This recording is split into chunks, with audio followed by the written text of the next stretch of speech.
সাহেব, দিগর উলামায়ে কেরাম, সম্মানী মুরব্বিয়ান আযম, যুব সমাজ ভাই হল, পর্দার আড়ালের অবস্থানগত পর্দানিশিনী মা ও বোনেরা, মহান আল্লাহ পাক রব্বুল আলামিনের দরবার ও লাখ কোটি শুকরিয়া।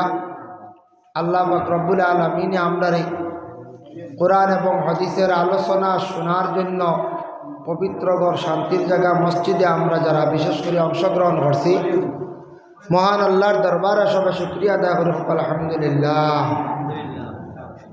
और साउंड बॉक्स और यार आवाज़ सब बढ़ाई क्या नहीं और आपको साउंड बॉक्स और आवाज़ को आना नहीं যাই হোক, এর লাগে মাইকর হরনের আওয়াজ পাওয়া যায়, ইগুর বোঝা যায় না। আপনারা বুঝতে সাউন্ড বক্সের আওয়াজ নাই, এতে হরন বোঝা যায় বেশি। নিয়ম হয়েছে অজ্ঞ আওয়াজ সবরে ধরতে আসলে ইলাওয়াতি দিয়ে ওয়াজ করবা হেরান এইবার আপনারাও সারা বুঝতে না বুঝেছি, যার কারণে সাউন্ড বক্সের আওয়াজ পুরা মিলে দেখবা। সাল্লাল্লাহু আলা সাইয়্যিদিনা ওয়া মাওলানা মুহাম্মদ ওয়া আলা আলিহি ওয়া আসহাবিহি ওয়া সাল্লাম। ওয়া সাল্লাল্লাহু আলা সাইয়্যিদিনা ওয়া মাওলানা মুহাম্মদ ওয়া আলা আলিহি ওয়া আসহাবিহি ওয়া সাল্লাম। বালাগাল উলা বিকামালিহি কাশাফাত দুজা বিজামালিহি হাসনাত জামিউ খিসালিহি সাল্লু আলাইহি ওয়া আলিহি। যাই হোক, মুহতারাম হাজিরিন কেরাম, আপনারা বাদ মাগরিব থেকে ধারাবাহিক আলোচনা और শুনছেন আপনারা। আমি সর্বশেষ আপনারা খেদমতে হাজির। আমি দাওয়াত রাখতেও সর্বশেষে দাওয়াত রাখছি। যাই হোক, এর লাগে আমি দাওয়াত আগে না, আমি কইছি সর্বশেষে আপনারা এখানে হাজিরি দিব। অন্যদিকে প্রোগ্রাম আসলো বহু দূর ফলনগাড়ি সাহেবে আপনারা হামসায়ার পক্ষ থেকে বেশি দাবি করা রাখছে। আমি খাডলতলির দিকে এইনো প্রোগ্রাম করাইটা কঠিন হয়েছে। ওই খাডলতলি ত্রিপুরা রাজ্যের এক বর্ডার বলে আসামর বর্ডার, ওখান থেকে আইতে পুরা ফোনে 3 ঘন্টা সময় প্রায় খাই জামুন তো থাকে। মানে এইলা অত লম্বা ডিস্টেন্স আমরা রাখি না, ত্রিপুরার থেকে ইমুকা রাখি না, খালি দাবি করায় পালংঘাটি বেশি ছাপ দেওয়ার আপনারা মহল্লার বাসিয়ে হয়, আর এইলা কষ্ট হয়ে যায় আমরা। যাই হোক, ইনশাল্লাহ আল্লাহ তৌফিক দিতা সামান্য সময় আমি আলোচনা করব। আপনারাও কিছু সময় আরো ধৈর্য সহকারে বসার চেষ্টা করেন। খুশি লাগছে দেখি আমার এই মুরব্বী সাহেব কইছেন বড় কম দিনে মসজিদ আপনারা বানাই দিছেন। মসজিদের খালি বারিন্দা হইতো, সেহেন হইতো, বড় সুন্দর করে মসজিদ বানাইছেন। মহল্লার মসজিদ যত সুন্দর করে বানাই ওইটা একটা আপনার মসজিদের নেক দোয়া আমরা পাইব। আর মহল্লার মসজিদ বানানির পরে বাইরে মানুষ দেখার পরে তো প্রশংসা করেন না, প্রশংসা করেন। তা আপনার গ্রামও তো আলামতে বোঝা যায়, আটিলেও তো বোঝা যায় কিছু পয়সা করি আছে, এখানে তো অভাবই নাই ওলারে। আর ভারতমালায় তো কিছু পয়সা দিয়া গেছে না, বলছে কিছু পরিবার পয়সা আইছে না, আইছে পয়সা আইছে ভারতমালায় তারিণীপুর থেকে লইয়া আশপাশ যতদিকে গেছেও খুব বেশি পয়সা দিছে। আর পয়সা দেওয়া আল্লাহ উমরাত জোর বাড়াইছে বেশি বলারে, খুব উমরা আসলে টাকা 20 লাখ 25 লাখ ক্যাশ আতো থাকলে এরা ফর্জ হয়ে গেছে কি উমরা। উমরা ফর্জ নি না, হজ ফর্জ, হজ ফর্জ। ফর্জ তো ইয়ার নহল দৌড়াই আর আমরা কার খেয়াল করবা, ফর্জ তরক করলে গুনাগার হইবা, আপনি হইব আমি হইব। যার কারণে ফর্জরে আমরা তরক করতাম না। ক্যাশ 20 লাখ 25 লাখ 15 লাখ আছে, কিন্তু হজ ফর্জ হয়ে গেছে কি হইবা। ঋণ তো চূড়া আছে, সারা মিলাইলে 20-30 হাজার 40 হাজার হইব দোকানের ঋণ। এর থেকে তো বেশি হইতে না, এর থেকে বেশি ঋণ হলে তো দেশ ছাড়া লাগে বলার। মানুষে কুদাইবা না চাই রোয়া পঞ্চায় মোটামুটি 20-30 হাজার লেভেল দিয়ে ঋণ করিয়া চলা যায়। টাকা যদি 8-10 লাখ ঋণ মানুষে কুদাইবা না পঞ্চায়। এর কারণে এক জিনিস খেয়াল করবা সবে, আমরা যারা হজ ফর্জ আমরা জানিয়া আমরা এর পরে ফর্জটা আদায় করি না, আমরা উমরা করলে তো সারাটা দেখা যায়। তা বহুত ব্যবধান, হাজারো হাজারো উমরা করলে ফর্জের সমান নাই। এর লাগিয়া ফর্জ যেটা হইল গিয়ে মৌসুম, হজর মৌসুম লাগে, হজর সময়, হজর দিন নির্ধারিত লাগে। এরপরে আরফা মিনা মুজদালিফা এটা সম্পূর্ণ কঙ্কর মারা কুরবানি এটা কিন্তু উমরাত নাই। তবে যাইতা ওয়াতিমুল হাজ্জা ওয়াল উমরা ওয়ায়াতের ব্যাখ্যা তাফসীরও লেখছেন তুমি জান হজ গেলে উমরাও করো, এক মানা আনছেন। আরেক মানা আনছেন বলে পারছো না গুনা অকাতে দিছে না তোমার ইলা সম্বল নাই, তুমি উমরা করার চেষ্টা করো, আল্লাহর গড়ে দেখো, নবীর জিয়ারত করো। সুবহানাল্লাহ। এলাকি যারা আমরা অকাত নাই ঠিক আছে, কিন্তু যারা আছে হজ ফরজ হয়ে গেছে গিয়ে হজের প্রতি একটু আমরা সারা খেয়াল করতাম। বর্তমান সময়ে 50% মানুষের উপরে জাকাত ফরজ, প্রায় মানুষের উপরে। আমরা তো এই চিন্তাও করি না, বুঝিও না জাকাত আমার উপরে ফরজ নি না ফরজ নাই, হিসাব করি না। জাকাত প্রায় 150 পরিবার জাকাত ফরজ আছে, ফরজের প্রতি সারা আমরা খেয়াল করতাম। আজকে এই বিষয় নিয়ে আলোচনা যে এমনি আরম্ভে থোড়া মাতিলাম, আর আলামতে বোঝা যায় গ্রাম্য এলাকাত ফাড়া মারলে কোন গ্রাম্য পয়সা করিয়া আছে, কোন গ্রাম্য দিনদারি আছে, নমাজ আছে, কোন বাড়িত ফাড়া মারলে বোঝা যায় এই বাড়িত নমাজ আছে। এটা একটা আলামতে বোঝা যায় না মঞ্চে। আমরা আসামও আটিলে বোঝা যায় এরা মুসলমান এক ধরনের মোটামুটি এক দিনদারি কিছু আছে। বিহার গেলে বোঝা যায় আরেক ধরনের মুসলমান। ফাড়া মারল বিহার গিয়ে ফাড়া মারলে বুঝবইবা এরাও আমরা লাগান মুসলমান বোঝা যায়, কিন্তু আরেক ধরনের মুসলমান যারা দেখবায় এত নোংরা হিসাবে চলটা পয়সা করি আছে, তবে তাদের নোংরামিটা যায় না। বিহার গেছেন না আপনারা? ভারতবর্ষের মধ্যে বিহারের মুসলমান যারা, আমি গিল্লা করি আর না, তবে দেখছি অল ভারতও যেন যাইবা কম বেশ পাইবা, আর বাংলাদেশও গেলে দেখবা নোয়াখালী আসতো বাংলাদেশও পাইবা। এই দুইগুলো এরার মধ্যে একটা লেত্রামি আছে, নোংরামি আছে, কিন্তু ফাড়া মারলে বোঝা যাইবে এরা ও ধরনের মানুষ। তবে খুশি হইলাম আপনার গ্রাম আমি আওয়ার ঘর থাকি দেখি আর যে মসজিদ বানাইছ পয়সা করি আল্লাহ দিছে, সব মোটামুটি দিছে, সেও বেশি অভাবই নাই, থাকলেও অভাব কম আছে। এই আশপাশ তারিনগর এলাকাত বহুত উন্নত। আগে তো 5 গ্রামও আসলো, এখন তো চৌরঙ্গি আছে, চৌরঙ্গি তো মিটছে নহলে নাই, ব্যবসা বাণিজ্য সব দিকে আছে। গতিকে আল্লাহ সুখে বহুত রাখছে অন্যান্য জায়গার তুলনায়। কিছু জায়গায় ফাড়া মারলে বোঝা যায় রাস্তাঘাট নাই, বাড়িঘর তেমন নাই, পরিবেশ তেমন সুন্দর নাই। আমি আজকে রাইতে তো একটা জিনিস উপলব্ধি করতাম পারছি। আল্লাহ তৌফিক দাও, আরো বালা হরক সব আল্লাহ আমি।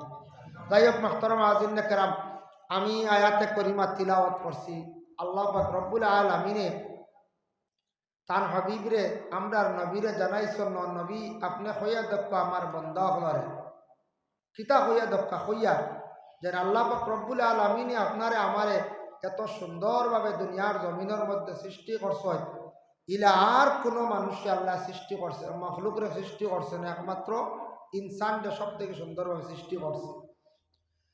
কিন্তু বিজ্ঞানীরা কইছেন দুনিয়ার জমিনের মধ্যে সবথেকে সৌন্দর্য হইল গিয়া মানুষের মুখের হাসি। আর আমরার নবী কি কইছেন, রাসূলুল্লাহ কইছেন দুনিয়ার জমিন ও মানুষের মধ্যে, গোটা পৃথিবীর মানুষের মধ্যে সৌন্দর্য হইল গিয়া মানুষের চরিত্র।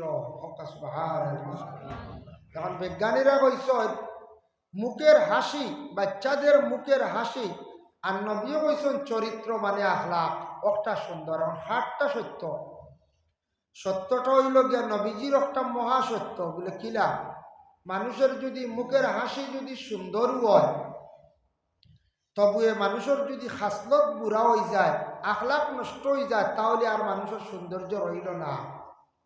আর যে মানুষের আখলাক সুন্দর হয়ে গেল, এই মানুষের গোটা বদন গোটা জীবন সুন্দর হয়ে গেল গিয়া। এর কারণে নবীজে কইছেন মানুষের সব থেকে সৌন্দর্য হইল গিয়া আখলাক।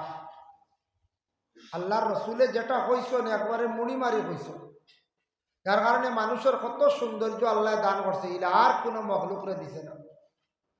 দেখো একটু চিন্তা করিয়া, একটা সন্তান যেই দিন জন্মগ্রহণ করে করার লগে লগে সন্তানটা প্রথম অবস্থায় সব সন্তানটা সুন্দর দেখা যায়, কোনো সন্তান ভালো হয় না। সব সন্তান সুন্দরভাবে জন্মগ্রহণ করে। সন্তানটা জন্মগ্রহণ করার পরে সর্বপ্রথমে বাবা দেখোকা মায় দেখোকা আত্মীয় স্বজন যারা আছেন এরা দেখে খুব খুশি হয়। তবে মা জননী 10 মাস 10 দিন পেটের মধ্যে রাখলা সন্তান, আর সন্তান ওরা যেই দিন তাকাইছন তাকানির পরে মা জননী পিছনের 10 মাস 10 দিনের কষ্ট সারা ভুলি যায়। জন্মর পরেও শিশু সন্তান এক সুন্দর, মানুষের সৌন্দর্যর শেষ নাই। সন্তান যেই সময় মোটামুটি হাত পা লড়া আরম্ভ করব আরো সুন্দর, সন্তানে যেই সময় হাসি আরম্ভ করব দেখতে সুন্দর, সন্তান যেই দিন দেখবাই দাঁড়াইয়া হাঁটা আরম্ভ করে দিব দেখতে তার আরো সুন্দর, যেই দিন বাচ্চায় দৌড়ানি আরম্ভ করব তার মধ্যে আরো সুন্দর, যেই দিন সে বড় হয়ে যাইব জোয়ান হয়ে যাইব যুবক হয়ে যাইব তারে দেখতে আরো সুন্দর, যেই দিন মানুষ পুরা উপযুক্ত হয়ে যাইব মুখে দাড়ি ফুটি যাইব, মুখের মধ্যে মুসাল্লায় ফুটাইয়া দিলাইবা দেখতে সেই মানুষটি আরো সুন্দর, যেদিন তার দাড়ি বাকি যাইব চুল বাকি যাইব আল্লাহ আরো সম্মানী বানাইলেন তখন এই মুরব্বী মানুষটা দেখতে আরো সুন্দর। সুন্দরের কোনো কমি নাই। সুন্দর লাগে না কই যায় আখতা দাড়ি চুল চুয়াতুরা আধা ঘাসা আধা ভাগনা দেখতে খিলা লাগে, আর পুরা ফাঁকি গেলে সুন্দর নাই। মানুষ বা অত সুন্দর দাড়ি আর অত সুন্দর চুল সব সফেদ হয়ে গেছে সাদা হয়ে গেছে, মানুষের সৌন্দর্যের কোনো শেষ নাই। কিন্তু আল্লাহ পাক রব্বুল আলামিনে বান্দা হলরে দুইটা সিগনাল দিছন, গোটা বদনের মধ্যে দুইটা জিনিসের হেফাজত করা দায়িত্বে রাখা। আল্লাহ আমাদের নবীরে জানাইলা ও নবী আপনি হইয়া দেখো আমার বান্দা হলরে কুল লিল মুমিনিনা ইয়াগুদ্দু মিন আবসারিহিম ওয়া ইয়াহফাজু ফুরুজাহুম। প্রথমে কইছেন ও নবী আমার মুমিন বান্দা হলরে জানাইয়া দাও তাদের প্রত্যেকের চক্ষুরে যেন তারা হেফাজতে রাখে। চোখ আল্লাহর এক নিয়ামত, গোটা বদন যেটা সারাও নিয়ামত, তবে চোখ আল্লাহর সবটা কি বড় এক নিয়ামত। চক্ষু দুইটা সবর আছে, একটা যদি ব্যতিক্রমে যদি নষ্ট হয়ে যায় আরেকটার দ্বারা চলা যায়। শরীরের কিছু নিয়ামত আল্লাহ পাক রব্বুল আলামিনে দান করছেন, কিডনি দুইটা আল্লাহ দান করছেন, একটা যদি খারাপ হয়ে যায় একটা বালা থাকলে মানুষ বহুদিন বাঁচতে পারে, এটা আল্লাহর দান। কিডনি তো মাঝে মাঝে শোনা যায় না মাঝে পরিবর্তন করেন নাই হয়, দাম তো আল্লাহ হই থাকি আনি কেন আমরা জানি না, তবে হয়তো কেউ বিক্রি করছে। কিন্তু আমরা ইসলাম ধর্মের মানুষ যারা আছি মুসলমান, আমরার লাগে নিষিদ্ধ হইল শরীরের অঙ্গ বিক্রি করা হারাম।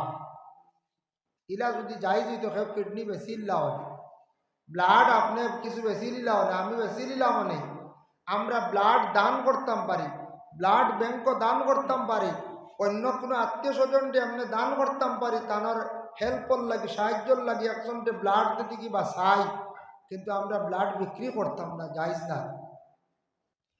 আমরার বদনের লাগি যে কোনো বদনের অঙ্গ বিক্রি করে আমরার লাগি হারাম, আমরা বিক্রি করতাম না।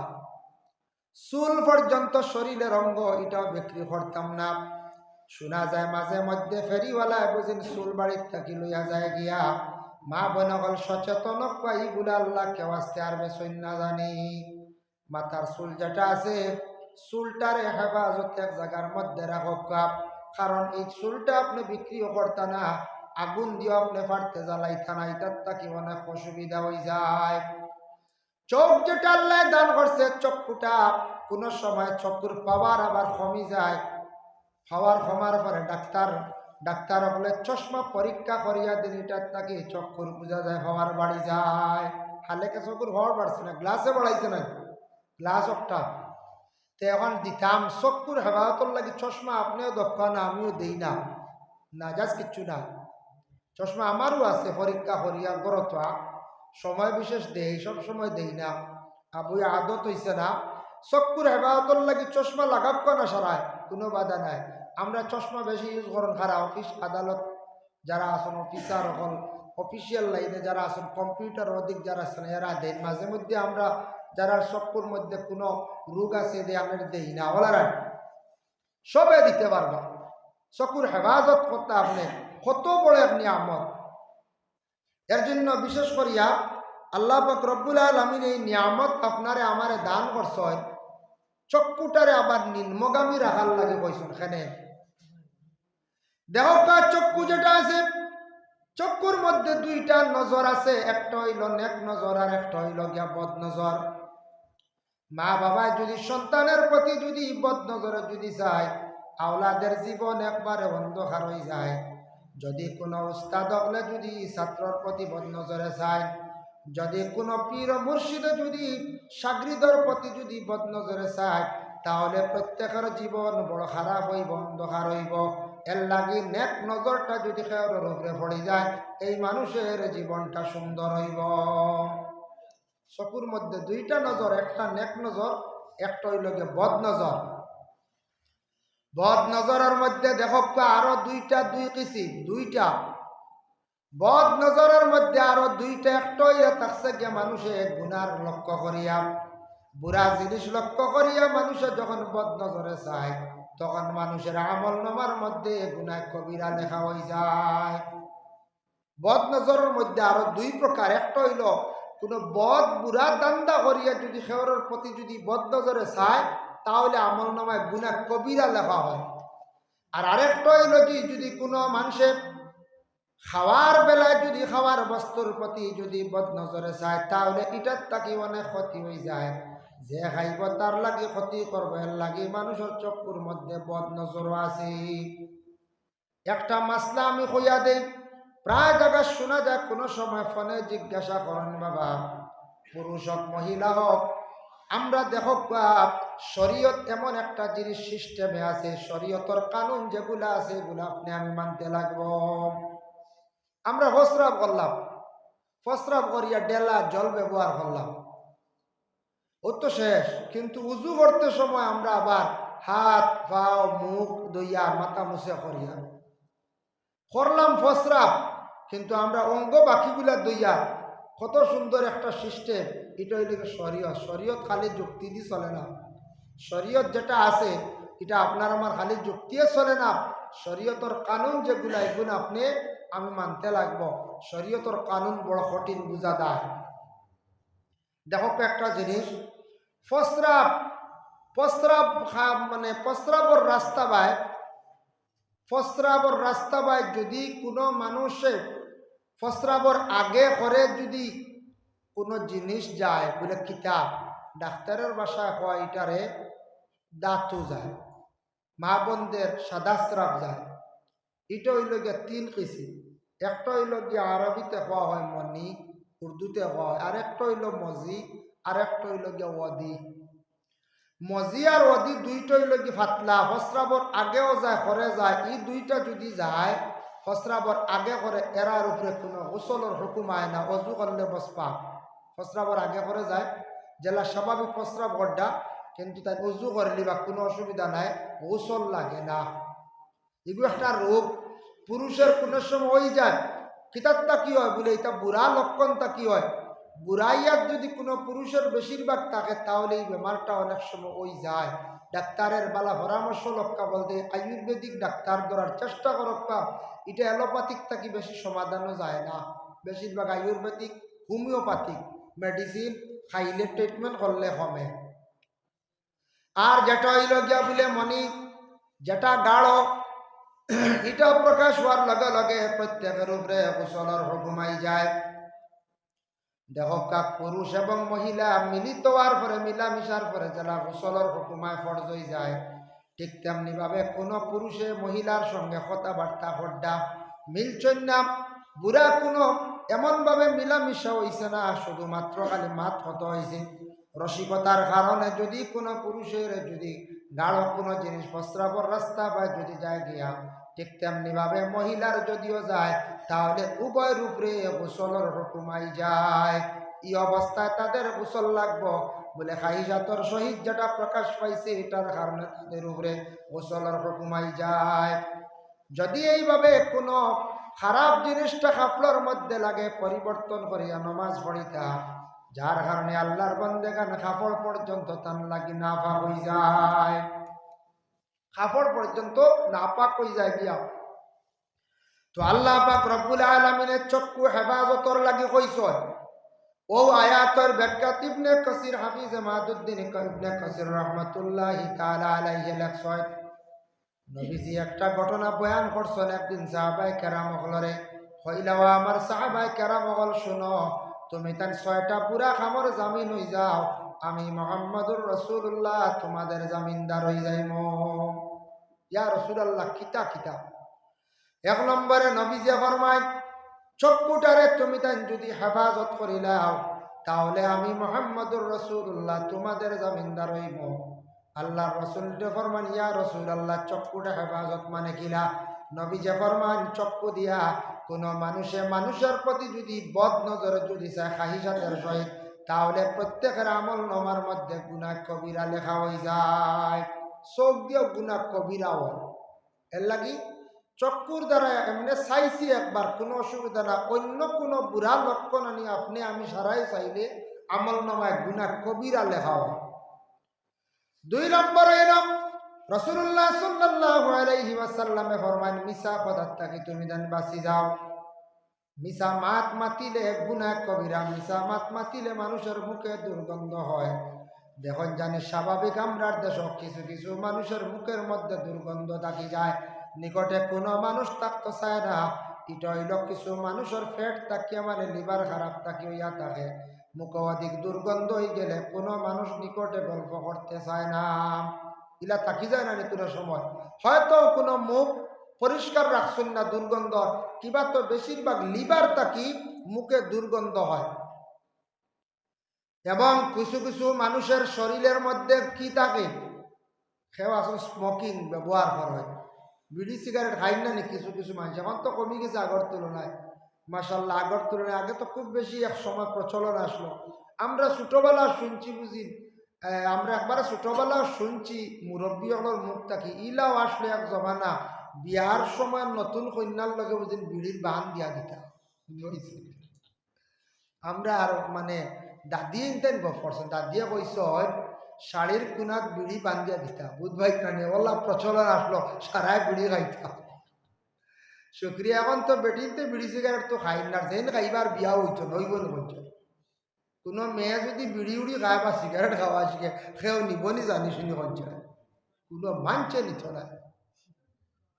ইলাও আছে কোনো ছেলে যদি বিড়ি বেশি খায়, যদি এটা প্রকাশ পাইলায় অনেকে ফুড়ি বিবাহ দিতে হবে, দিবাইতে কঞ্চা না, এটা মানছে খারাপ পায়। আগর তুলনায় বদলি গেছে গিয়া। এখন আমরা অন্য দূষণীয় জিনিসে পাই নিছি, মারাত্মকভাবে নেশা কিছু ড্রাগস বা মদ কথা কিছু আমরা পাই নিছি। আগে আসলে এক ধরনের বিড়ি আর সিগারেট, এখন যেমন মারাত্মক জিনিসে পাইছে যেটা মানুষের লাইফ নষ্ট করলে। তেলাও শুনছি যে এক সময় বিড়ি বুঝিন দিতে, আমরা ছোটবেলা খুব গপ করি। আর আমরা দাদিও হলে কই শুনতে পাবি আর সময় বিড়ি দেবো হইতো, নয়া কন্যাটির লগে আস্তা খান গিয়া পাইতো, পুরা বুঝি বান দেবো হইতো। আমরা শুনি বা এই সময় আসলে সাবে বুঝিন বেটা বেটিতে বিড়ি খাইতে হয়েছে, বুঝতে। এখন বিড়ি কমে গেছে গিয়া। তো হতার প্রসঙ্গে মাত আইছে, বিড়ি খাপা বা সিগারেট খাপা কিছু মানুষের শরীরও খাবলেও গন্ধ হয়ে যাওয়া নাই, গন্ধ হয়ে যায়। ইলা জিনিস আপনি খাইতে না, যে জিনিসটা খাবার পরে আপনার শরীরের মধ্যে গন্ধ হয়ে যায়, খাবারের মধ্যে গন্ধ হয়ে যায়, অন্য কোনো মানুষের নিকটে গিয়া খাড়া হইয়া নমাজ পড়িবা, তার বিরক্ত আইব, তার নমাজের ইতমিনান ছুটাইব আপনি আমি, এটার তাকে তার নমাজ নষ্ট হইলে আমি দায়ী হইব। যার কারণে দুর্গন্ধময় চড়াইয়া আপনি আমি এমত অবস্থা মসজিদের মধ্যে গিয়ে নমাজের মধ্যে শরীক হইতাম না। আমরা রাসূলুল্লাহ ফরমাইছেন সবটাকে আমি ভালো ভাই 4টা জিনিসের মধ্যে, এর মধ্যে একটা সুগন্ধ, সবথেকে পছন্দ 4টার মধ্যে একটা হইলাম সুগন্ধ। আতর লাগাবকা খাবারের মধ্যে একটা খুশবু থাকতো, যদিও খুশবু হইছে না আতর লাগাইতাম শরীরে এবং দুর্গন্ধ ছড়াইয়া মসজিদের মধ্যে যাইতাম না, এমত অবস্থায় নমাজ অপরাধ লাগতাম না। মানুষের দুর্গন্ধ জানতে পারে না জেলা বলা দুর্গন্ধময় কোনো মানুষের শরীর যদি থাকে, তাহলে মানুষের কাছে আল্লাহর ফরিস্তা হলো যায় না। এর কারণে মিশা মাত মাতিলে দুর্গন্ধ হয়ে যা মুখ, ই দুর্গন্ধ আমরা বুঝি না, ফরিস্তা হলে এর কাছে যাই না। 3 নম্বরে রাসূলুল্লাহ ফরমায় জুলুম তাকি তুমি তান বাসিও জুলুম করা খান। আল্লাহর হাবিব সাল্লাল্লাহু আলাইহি ওয়াসাল্লামে ফরমায় জুলুমকারী হলরে আল্লাহ পাক রব্বুল আলামিনে বালা পাইন না। জুলুম কইতে কয়েক ধরনের জুলুম হইয়া থাকে। এক হইল যে হাত দ্বারা জুলুম হয়, জবান দ্বারা জুলুম হয়, কোনো সময় সম্পদ দাবিয়া নিলে ওইটা জুলুম হইয়া থাকে। জুলুম করা সম্পর্কে আল্লাহ রাসূলে ফরমান তুমি তান কখনো করিও না। মনে করো আমি খেয়ের জুলুম করলাম, আপনি করলাম, আমি করলাম, জুলুম করার পরে মানুষের দুঃখ পাইব না যায় খান দিব, নবীজির কাছে কি হায়ওয়ানে বিচার দিছে কষ্ট পাইয়া, মালিকে জুলুম করছিল। কিতাবও দেখলাম একদিন এক উট গেছে গিয়ে আল্লাহ রসুলের কাছে গিয়া বিচার দিছে, উঠে বিচার দিল কিলা, তার জবান আল্লাহ খুলিয়া দিলেছে। বড় কষ্ট পাইছে উঠে, উঠে বিচার দিছে গিয়া রসুল আল্লাহ, ইয়া হাবিব আল্লাহ, আমার মালিকে খানি কম দেন আর খাম বেশ করিয়া করায়।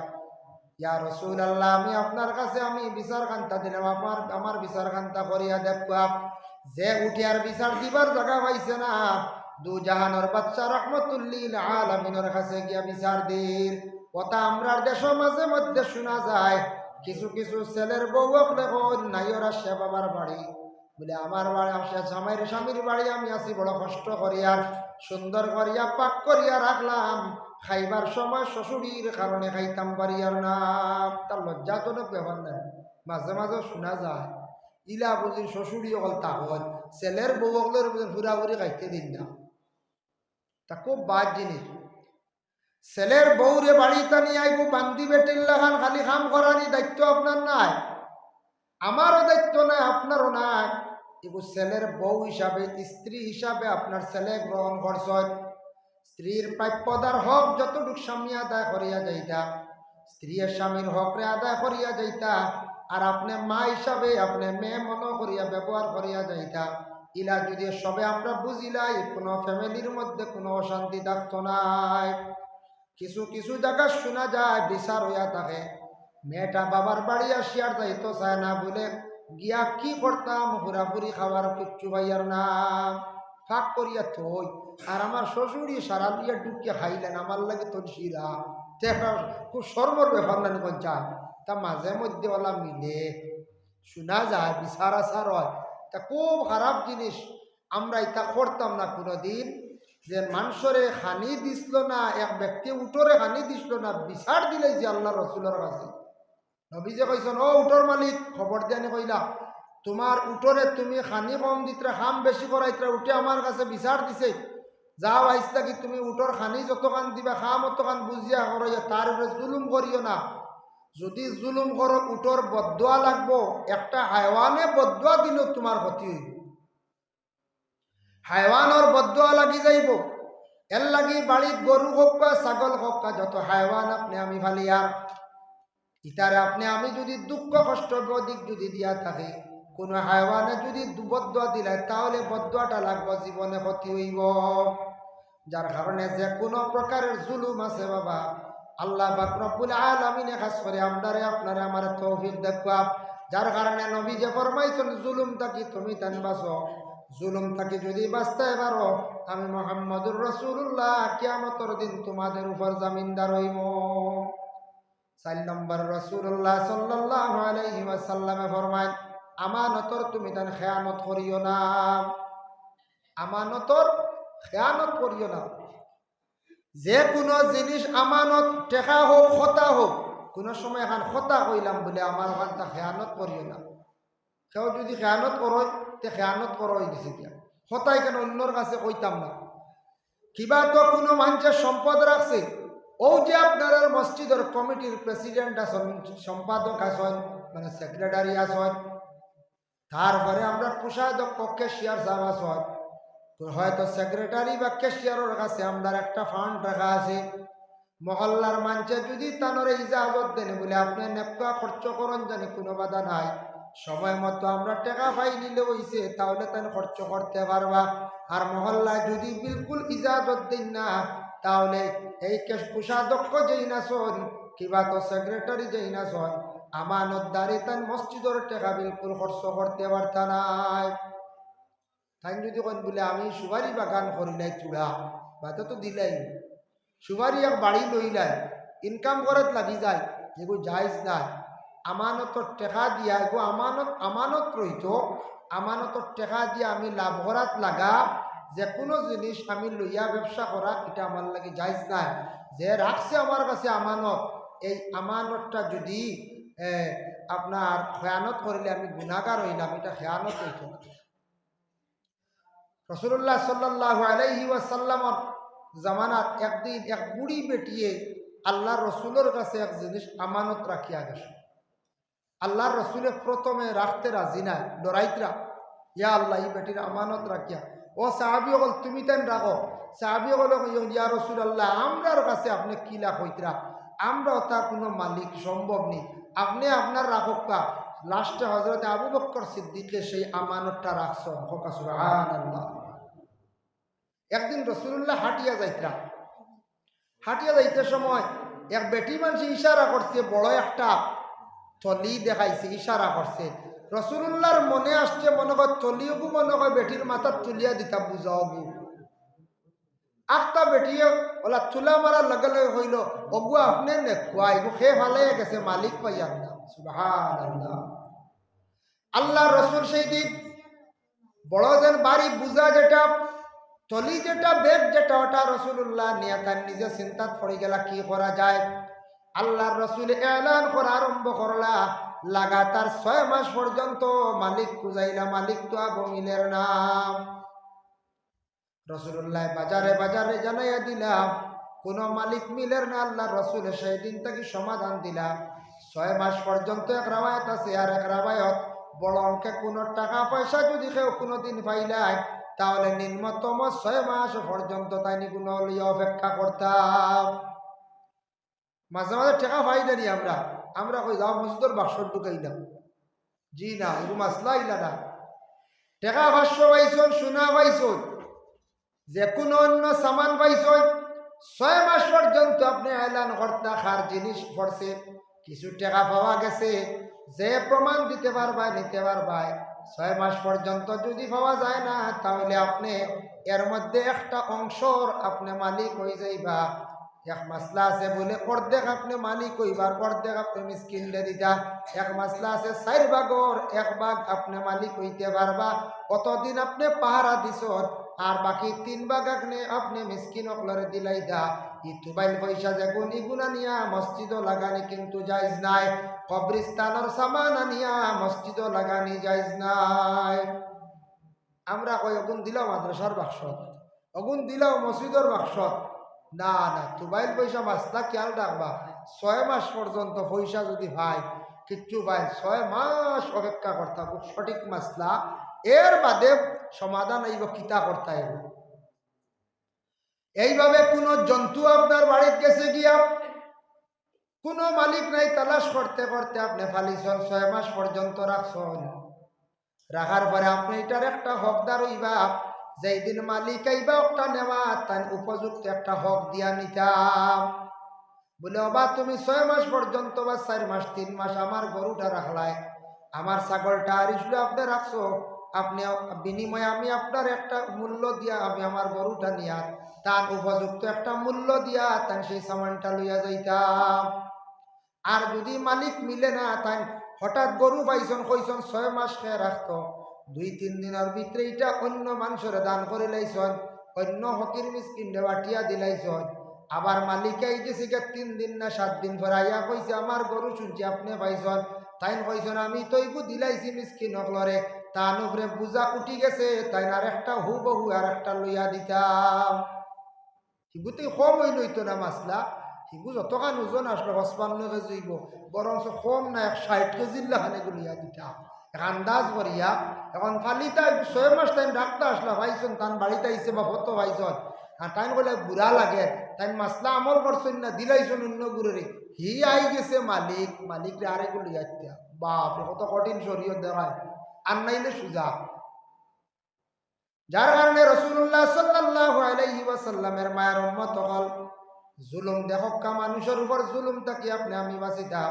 আর আমানতর খেয়ানত যেটা আছে, যে কোনো মানুষে আমানত রাখলে এটা ইজাজত প্রাপ্ত ইয়া আপনি কি খরচ করতে পারবা, ব্যবসা করতে পারবা, নতুবা বিলকুল আপনার আমার নাম বিলকুল না।